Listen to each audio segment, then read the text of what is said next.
안녕하세요. SKTV 전지적 일본 시점입니다. 저희 채널을 방문해 주셔서 감사합니다.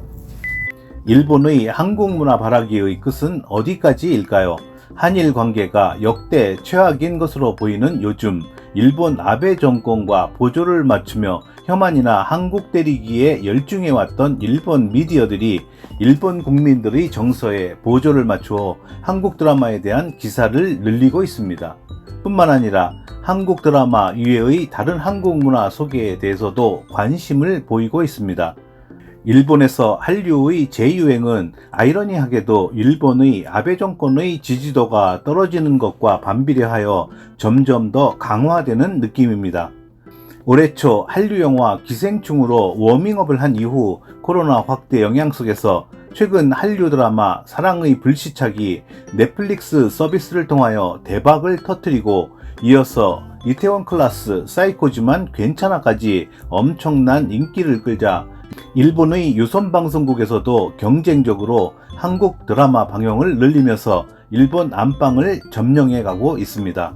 또한 한국의 JYP 엔터테인먼트 박진영이 니지 프로젝트를 통하여 순수 일본인으로만 구성된 걸그룹 니쥬를 성공적으로 데뷔시키면서 프로듀서로서 능력을 인정받으며 거의 한류 스타 수준의 대접을 받고 있는 느낌입니다.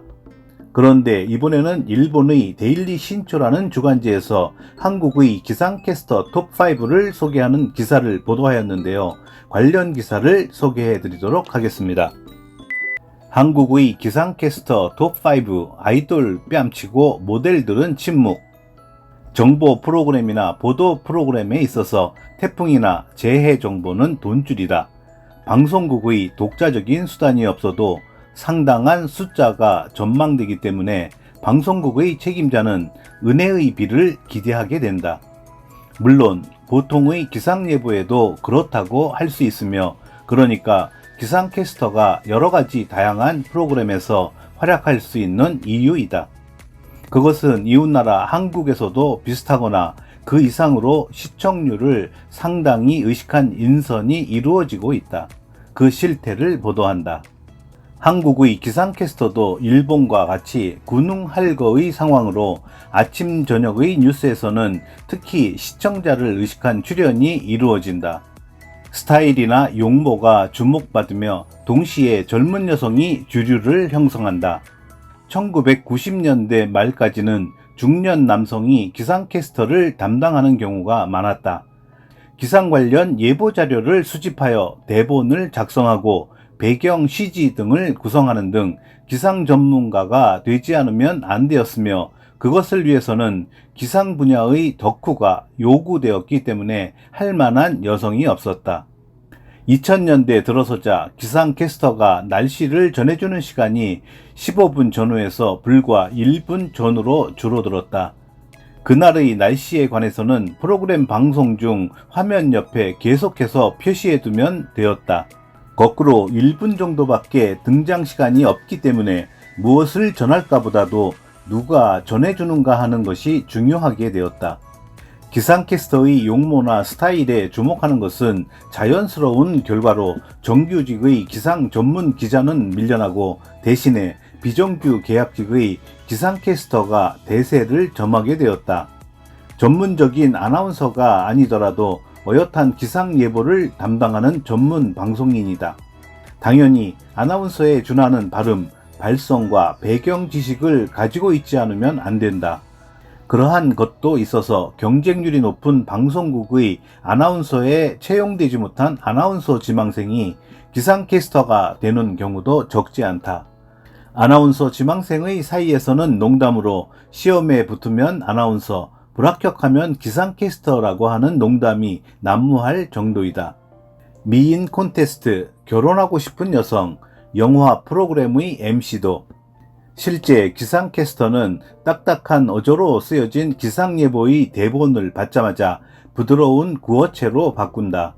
시청자들의 이해도를 높이기 위하여 배경화면으로 사용되는 CG의 편집 작업에 관여하는 등 기상 전문 지식이나 센스를 겸비하고 있기도 하다.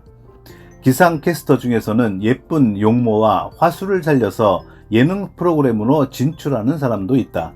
인스타그램, 페이스북, 트위터 등을 통하여 팬과 실시간으로 교류를 하고 자신의 브랜드를 높이는 것에 여념이 없다. 그리고 팬이 요구하는 것을 확실하게 제공한다. 아래에 손꼽을 만큼 뛰어난 5명을 소개한다. KBS 강아랑 1991년생으로 중앙대학교를 졸업했다. 2014년 미인 콘테스트인 제84회 전국춘향전 선발대회 입상자이다. KBS 강릉방송국의 아나운서를 시작으로 사회생활을 시작했다. 귀여운 이미지와 아이돌과 비교해도 떨어지지 않는 상쾌한 표현력, 그리고 육감적인 스타일로 시청자들로부터 많은 사랑과 인기를 받고 있다. TV조선 황수빈 1993년생으로 고려대학교 미디어대학원 재학 중이다. 황미나라고 하는 이름으로 활동하고 있었지만 최근 이름을 황수빈으로 개명했다. 2013년 미인 콘테스트인 미스 인터컨티넨탈 앤드 미스 투어리즘 퀸 인터내셔널에 참가하여 5위에 입상했다.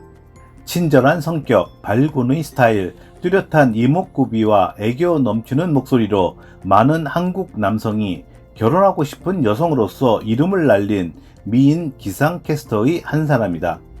KBS 이세라 1987년생으로 이화여자대학교 대학원에 재학 중이다. 2011년 연합뉴스 TV에 기상캐스터로서 입사한 후 다음해 KBS 기상캐스터로 전직했다. KBS의 메인 뉴스인 뉴스9의 기상캐스터로서 활약 중이다. 더해서 매주 토요일에 KBS 제2방송국의 영화가 좋다의 도도한 영화 코너의 진행도 담당하며 활동폭을 넓히고 있다. 우아하면서도 매력적인 중저음의 차분한 목소리, 수수한 용모와 날씬한 체격으로 기상캐스터 마니아의 인기를 모으고 있다. 날씨가 걱정되는 거야? 아니면 내가 걱정되는 거야? MBC 김가영 1989년생으로 숙명여자 대학을 졸업했다. SK 하이닉스 현대자동차의 사내 아나운서를 거쳐 2018년부터 MBC의 캐스터로서 계속 활약하고 있으며 유튜브 채널도 운영하고 있다. 날씨가 걱정되는 거야? 아니면 내가 걱정되는 거야? 등 유니크한 클로징 멘트로도 각광을 받고 있다. 음악에도 조예가 깊어서 MBC 예능 프로그램 미스터리 음악쇼, 복면 가왕 등에 출연하여 가창력을 보여주었다. 무용과 출신답게 댄스의 수준이 높아서 기상예보 중에 흐르는 노래에 맞추어서 수준 높은 댄스를 표현하는 동영상도 공개 중이다. SBS 정주희 1987년생으로 서강대학 언론대학원을 졸업했다. 2008년에는 미인 콘테스트인 제78회 전국춘향 선발대회 미스 춘향상을 수상하며 어릴 때부터 특별한 미모로 주목을 받아왔다. 2013년 6월 12일 월드스타 BTS의 데뷔에 즈음한 특별 공연의 진행을 맡았다. 2014년에 입사 간판 뉴스 프로그램인 10시 뉴스, 12시 뉴스, 주말 8시 뉴스 등에서 기상 뉴스를 담당했다. 단정하고 품위 있는 미모, 차분한 진행과 우아한 화법으로 팬들을 사로잡고 있다. 그냥 한국의 기상캐스터에 대한 프로필 소개 수준의 기사이네요. 단순히 한국 관련한 차별적인 기사를 목표로 기획한 것 같습니다. 기사에 대한 일본 반응도 함께 소개해 드리려고 했습니다만 넷 우익들의 댓글이 선정적이기도 하고 혐한적 비하일색이라 포기를 하였습니다. 옛날에 우리나라에서 가장 유명했던 기상캐스터는 현 기상청의 전신인 중앙관상대 출신으로 MBC 방송국에서 활약했던 김동완 기상캐스터라고 합니다. 그리고 현재 일본에서 가장 유명한 기상캐스터는 니온테레비 소속의 키지마 아스카라고 하며 모델로도 활동하고 있다고 합니다. 어쨌든 일본 매체들의 다양한 한류 문화 소개는 당분간 계속될 것 같습니다. 이상 끝까지 시청해 주셔서 감사합니다. 좋았다면 구독, 좋아요, 그리고 댓글 부탁드립니다.